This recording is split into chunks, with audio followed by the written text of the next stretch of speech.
दिल्ली से खाली हाथ लौटे बिहार के मुख्यमंत्री नीतीश कुमार क्या अब तेवर भारतीय जनता पार्टी को दिखाएंगे? क्या भारतीय जनता पार्टी को अपनी आंखें दिखाते हुए बिहार के विधानसभा चुनाव से पहले बड़ा खेल कर जाएंगे? क्या नीतीश कुमार जो ये कहते हैं कि मरते दम तक अब कसम खा ली है कि हम एनडीए का साथ नहीं छोड़ेंगे, गलती हो गई थी कि आरजेडी के साथ गठबंधन में आए थे, क्या वही गलती दोहराते हुए नजर आएंगे? बिहार की राजनीति में जहां अभ्यर्थियों के जरिए एक बड़ा आंदोलन किया जा रहा है, जहां दोबारा एग्जाम की बात करते हुए छात्र छात्राएं विरोध प्रदर्शन करते हुए नजर आते हैं, पटना की सड़कों पर बेबस छात्र छात्राओं पर वाटर कैनन से हमला भी किया जाता है, लेकिन नीतीश कुमार को बस पड़ी हुई दिखाई देती है सिर्फ मुख्यमंत्री की कुर्सी। मुख्यमंत्री की कुर्सी की लालसा में कभी इधर जाते हैं तो कभी उधर जाते हैं। अब क्या फैसला लेंगे बिहार के मुख्यमंत्री नीतीश कुमार? क्या इस बार भी बनाए जाएंगे एनडीए से सीएम चेहरा या फिर बदल लेंगे दल नीतीश कुमार? कई सवाल जुड़ जाते हैं। मेरे साथ मेरे वरिष्ठ सहयोगी अमन सर जुड़ चुके हैं। सर, आपका बहुत बहुत स्वागत है। सर, क्या लगता है, नीतीश कुमार दिल्ली तो गए थे, कह रहे थे कि रूटीन चेकअप के लिए गए हैं और मनमोहन सिंह के परिवार से मुलाकात करते हुए नजर आते हैं। ये भी कहा गया था कि जेपी नड्डा और प्रधानमंत्री से भी मुलाकात करते, ना तो कोई मुलाकात हुई। नीतीश कुमार की खामोशी, क्या जवाब देते? देखिए, बिल्कुल बहुत बड़ी बात अपने आप में निकल के सामने आती है। अगर हम नजरिए से देखें बिहार की, क्योंकि यहाँ पर चुनाव होने वाले आने वाले साल में, और आने वाला साल क्या, आज साल का लास्ट दिन है 2024 का। अब कल से नया साल शुरू हो जाएगा। 2025 कहीं ना कहीं अब बिहार के लिए एक खलबली वाला हो सकता है। राजनीतिक तौर पर एक कहीं ना कहीं जो रिश्ते हैं वो बनेंगे, बिगड़ेंगे, और अब उसकी शुरुआत कहीं ना कहीं दिल्ली से होती हुई नजर आई नाज़रीन। क्योंकि नीतीश कुमार दिल्ली आए थे तो बोला था कि भाई हम मनमोहन सिंह जी के परिवार से मिलेंगे और अपना जो संवेदना है वो जाहिर करेंगे। इसके बाद ये भी खबर निकल के सामने आती है कि कई कांग्रेसी लीडर से उनकी मुलाकात होती है इस बीच। और साथ में कल से ये खबर लगातार घूम रही है कि नीतीश कुमार जेपी नड्डा से मिलना चाहते थे, पीएम मोदी से मिलना चाहते थे, अमित शाह से मिलना चाहते थे। लेकिन हैरानी इस बात को लेकर हुई कि आज का लगातार अपडेट था कि आज उनकी मुलाकातें हो सकती हैं, लेकिन नीतीश कुमार उससे पहले दिल्ली से बिहार पहुंच जाते हैं, पटना पहुंच जाते हैं। अब इसको लेकर सवाल जो सियासी गलियारों में है वो काफी तेजी से कह सकते हैं कि उभरते हुए सामने आ रहे हैं कि आखिर नीतीश कुमार इस तरह से जल्दबाजी में बिहार क्यों चले गए, आनन फानन में उन्होंने पटना का रुख क्यों कर लिया? क्या दिल्ली के जो बड़े नेता हैं बीजेपी के, क्या वो उनसे नहीं मिलना चाहते? देखिए, दो तीन बातें से मुख्यतः मैं कोट करना चाहूंगा नाज़रीन। पहली बात तो यह है कि जो मुख्यमंत्री का जिक्र आपने किया वो कहीं ना कहीं अब आपस में तलखियां बढ़ाने वाला हो सकता है। अमित शाह जी कुछ दिनों पहले एक कह सकते हैं डिबेट शो में बैठे हुए थे और वहां पर ये बात कहते हैं कि चुनाव होने दीजिए, उसके बाद हम मुख्यमंत्री के पद को लेकर आपस में बात कर लेंगे। यानी कि अभी से बिल्कुल कह सकते हैं कि कहीं ना कहीं रुख जो है वो नीतीश कुमार को लेकर स्पष्ट नहीं है बीजेपी का। और नीतीश कुमार समझ रहे हैं कि अगर यहाँ पर बीजेपी के पास ज्यादा सीटें आ गई तो उनका हशर शिंदे की तरह हो सकता है। इसीलिए अब वो भी हर चीज को देख समझ रहे हैं, परख रहे हैं, उसके बाद शायद कोई फैसला करते हुए नजर आएंगे।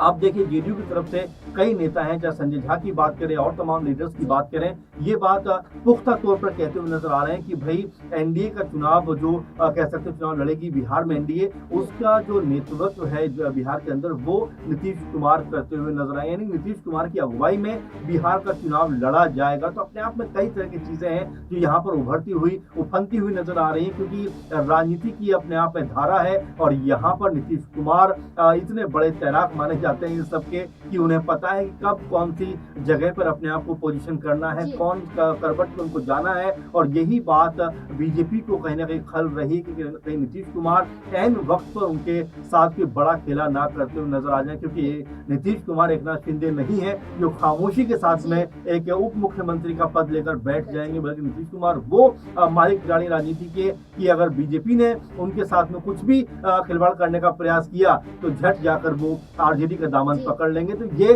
बीजेपी बखूबी जानती है, इसीलिए बीजेपी भी खामोश है, नीतीश कुमार भी खामोश है, लेकिन खामोशी एक तूफान का संकेत जरूर देती है। खामोशी तो है, खामोशी पसरी हुई भी है, लेकिन संकेत एनडीए की तरफ से दिया जा रहा है। जैसा कि अमित शाह का वो बयान जो ये कहते हैं कि संसदीय बोर्ड तय करेगा। दूसरी बात, विजय कुमार सिन्हा उप मुख्यमंत्री हैं और ये कहते हैं कि बीजेपी की सरकार तब आएगी तब सच्ची श्रद्धांजलि अटल बिहारी वाजपेयी को मिलेगी। गिरिराज सिंह केंद्रीय मंत्री हैं, कहते कहते हैं कि भारत रत्न ले लीजिए, सीएम पद दे दीजिए, ये हम्म। कहीं ना कहीं लग नहीं रहा है। देखिए जाहिर बात है नाज़मीन, क्योंकि जिस तरह से बड़बोलापन बीजेपी के नेता दिखा रहे हैं, आप जरा सिलसिलेवार तरीके से देखिए। जी जी सम्राट चौधरी क्या कहते थे कि भाई अब मुख्यमंत्री बीजेपी के पाले का होगा। खैर वो चुप हो जाते, नीतीश कुमार मुख्यमंत्री बन जाते। एक बात, दूसरी बात, विजय सिन्हा का जैसा आपने कोट किया, जी वो भी ये बात कहते हुए नजर आते हैं कि भाई जब तक विकास नहीं होगा, जब तक बीजेपी की सरकार पूर्णता नहीं आएगी बिहार के अंदर। गिरिराज सिंह तो आप देखिए जरा किस तरह से अब हिंदू स्वाभिमान यात्रा निकालते हैं, एक माहौल बनाने का प्रयास करते हैं। यानी कि कहीं ना कहीं बीजेपी के नेताओं के अंदर ये बात है कि भाई मुख्यमंत्री अब उनकी पार्टी से या उनकी तरफ से होना चाहिए। नीतीश कुमार को ज्यादा दिनों तक वो एक तरीके से देखा जाए तो बर्दाश्त नहीं करेंगे, या अब नीतीश कुमार के साथ के नाम के साथ आगे नहीं जाएंगे। और यही बात बारंबार कही जा रही है तमाम नेताओं के जरिए, तमाम नेताओं के द्वारा।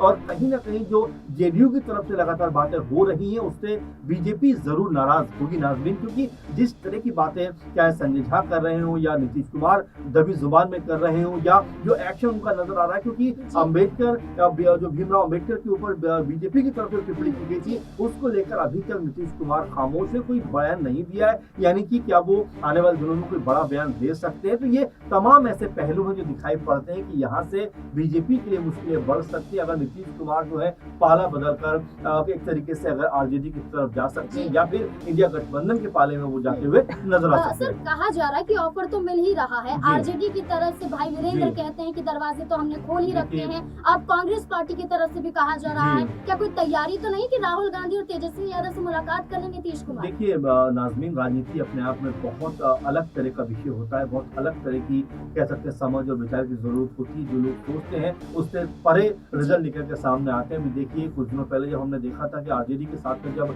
जेडीयू ने गठबंधन तोड़ा था, उससे पहले क्या आपको लगा था कि दोनों के बीच में तलखियां चल रही हैं? लेकिन जैसे ही खबर सामने आती है, हर कोई हैरान हो जाता है और बीजेपी के साथ गठबंधन हो जाता है। यानी कि राजनीति जो है वो एक मौके की बात होती है, मौका परस्ती की बात होती है। बीजेपी ने भी तमाम सारे लोगों के साथ में गठबंधन किया, जैसे जैसे मौका मिला उनका यूज किया और कुछ बाहर कर दिया। पशुपति पारस बहुत बड़ा एग्जाम्पल इसका, दुष्यंत चौटाला इसका बहुत बड़ा एग्जाम्पल है, एकनाथ शिंदे बहुत बड़ा एग्जाम्पल है, जो मुख्यमंत्री के नाम पर उनके नाम पर चुनाव लड़ा गया, लेकिन उनको कहीं भी कह सकते तवज्जो नहीं दी गई सरकार बनने के बाद। तो ये तमाम जो चीजें वो नजर आती है कि बीजेपी भी तमाम जो चीजों को देख के परख के कहने के अपने हित में जो उसको बेहतर लगता है, भला लगता है, उसका फैसला करते हुए नजर आती है। भले ही आप उससे नाराज हो या उसके साथ चलना चाहते हो, आपकी अपनी मर्जी, लेकिन बीजेपी को पता है कि भाई अगर वो बड़ी पार्टी बनकर रहेंगे, अगर बड़ी सीटें उनके पास रहेंगी, तो कहीं ना कहीं मुख्यमंत्री का बनाने का चांस ज्यादा उनके पास रहेगा। इसीलिए बीजेपी की तरफ से लगातार इस तरह का माहौल बनाया जा रहा है कि ज्यादा सीटों पर चुनाव लड़ा जाए, ताकि 100 के आसपास अगर सीटें आती हैं तो यहाँ पर बीजेपी जो है